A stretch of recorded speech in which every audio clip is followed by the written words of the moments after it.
From Vox, September 29th, Rep. Adam Schiff said Sunday the whistleblower at the center of a growing scandal surrounding President Donald Trump will testify before the House Intelligence Committee very soon.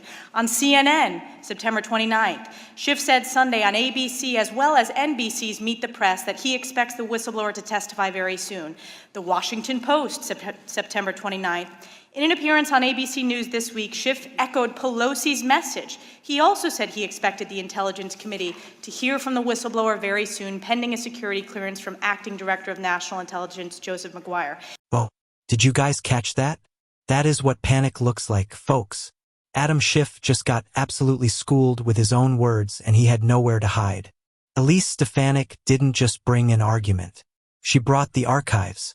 She is dismantling the chairman piece by piece using his own promises against him. If you love watching political theater get exposed for the sham it is, stick around. We are breaking down exactly how Stefanik just dismantled the entire narrative in 5 minutes flat. Since the chairman has gavelled out all of my colleagues with their unanimous consent, I am going to read for the record many of the chairman's comments in September of the importance of hearing from the whistleblower. Again, Ambassador, thank you for your yours.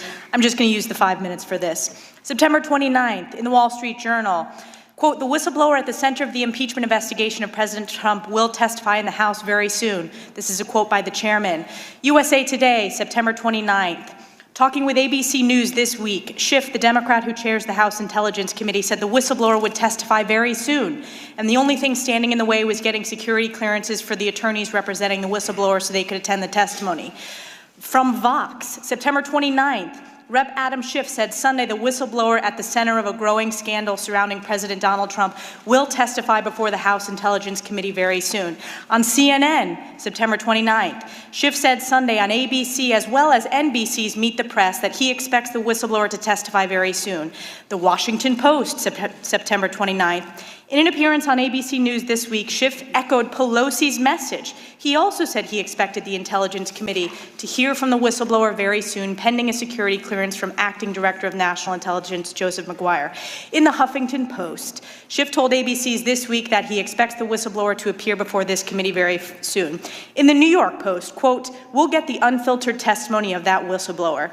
In the Washington Times, quote, that whistleblower will be allowed to come in. These are all quotes from Chairman Adam Schiff.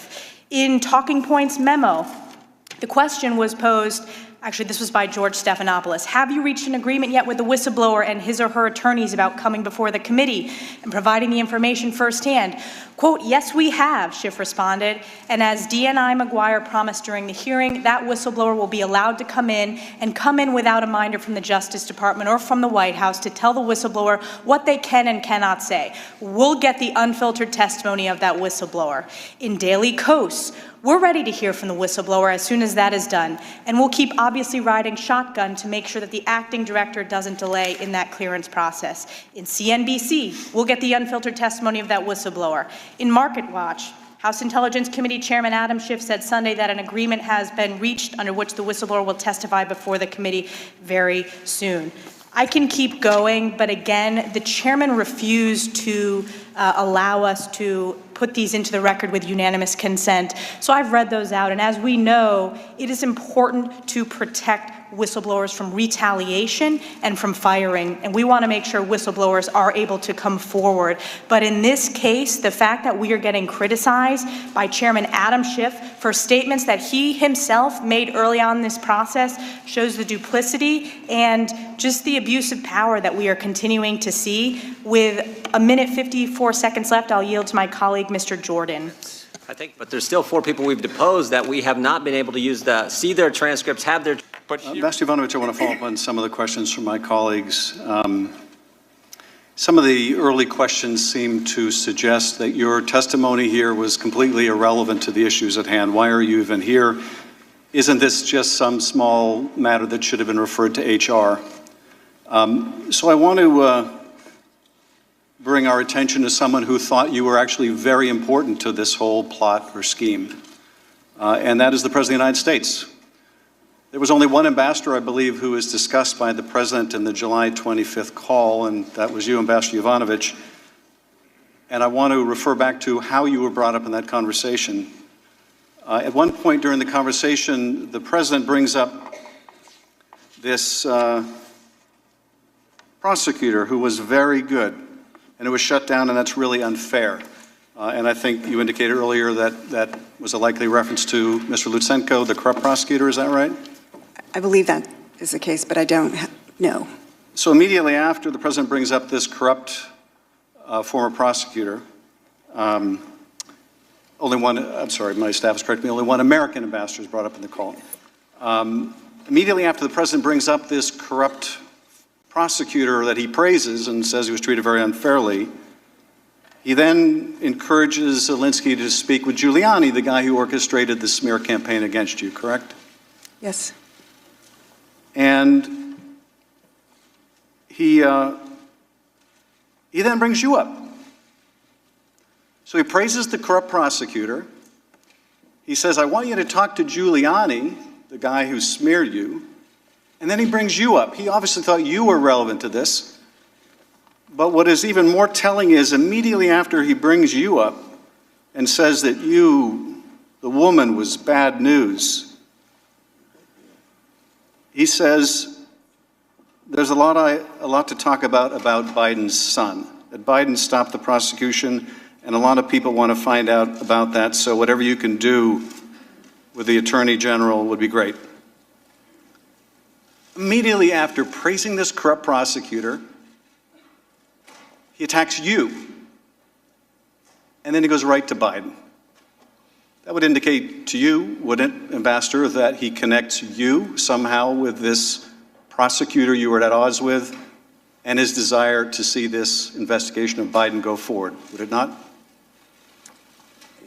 Again, you're absolutely right that that is the thought progression. My colleagues also asked, in pushing you out of the way, ultimately Ambassador Taylor got appointed. Is Ambassador Taylor the kind of person that would further Giuliani's aims? And I think we can all agree that Ambassador Taylor is a remarkable public servant. Absolutely. But what if the president could put someone else in place that wasn't a career diplomat? What if he could put in place, say, a substantial donor to his inaugural? What if he could put in place someone with no diplomatic experience at all? What if he could put in place someone whose portfolio doesn't even include Ukraine? Might that person be willing to work with Rudy Giuliani in pursuit of these investigations? Yeah, maybe. That's exactly what happened, wasn't it? Yes. And my colleagues also say, well, the security assistance ultimately went through. So if they sought to condition or bribe Ukraine into doing these investigations by withholding security assistance, they ultimately paid the money. Are you aware, Ambassador, that the security assistance was not released until after a whistleblower complaint made its way to the White House? Yes, I'm aware of that. Are you aware that it was not released until Congress announced it was doing an investigation? Yes, I'm aware of that.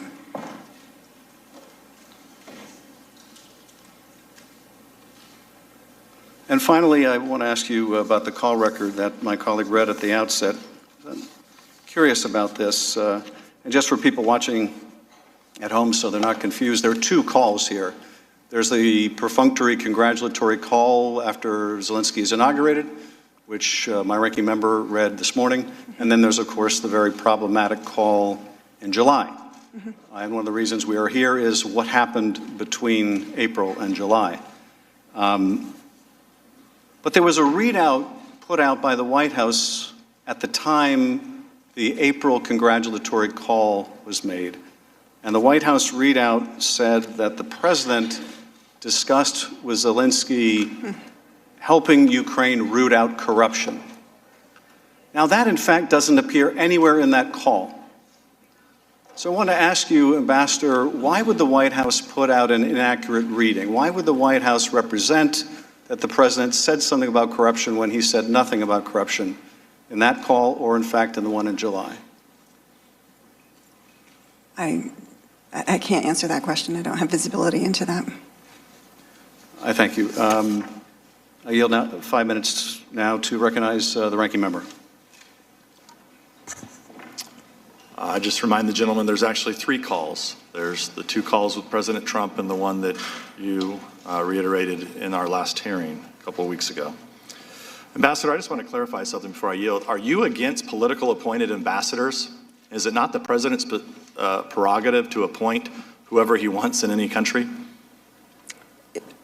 First of all, I am not against political ambassadors, just to be clear. I just wanted to clear that up.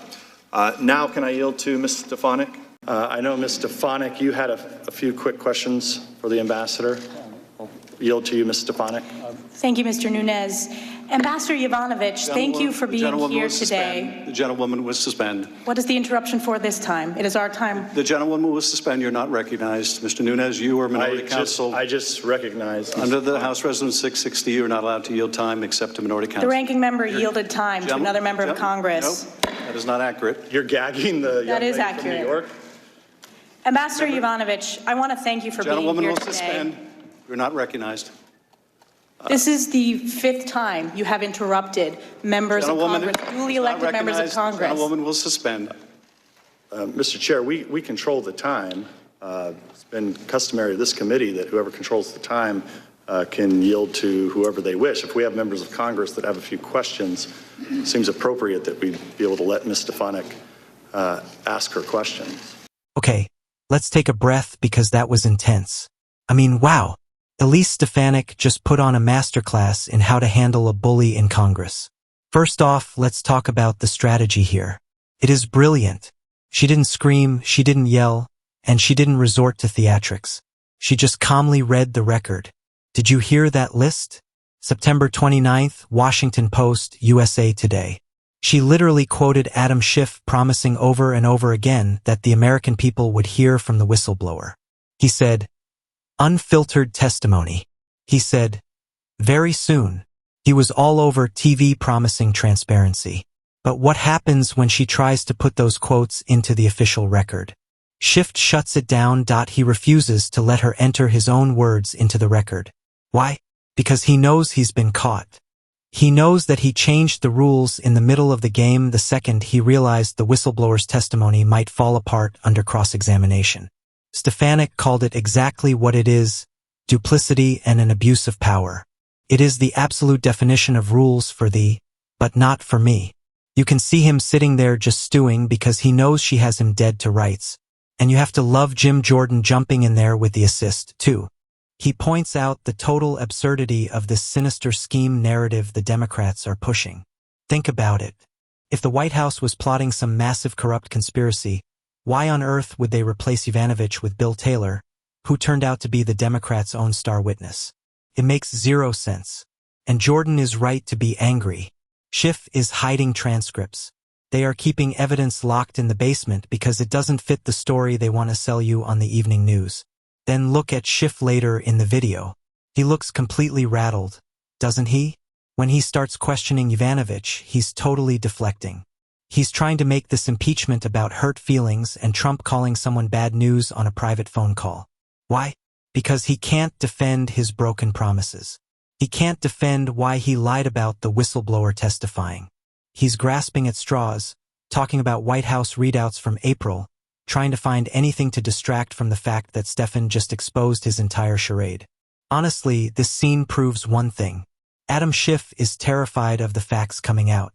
And at least Stefanik is the adult in the room brave enough to call him out to his face. That was a total takedown. And frankly, Schiff looks small. Stefanik is fighting for the truth and Schiff is just fighting to save his narrative.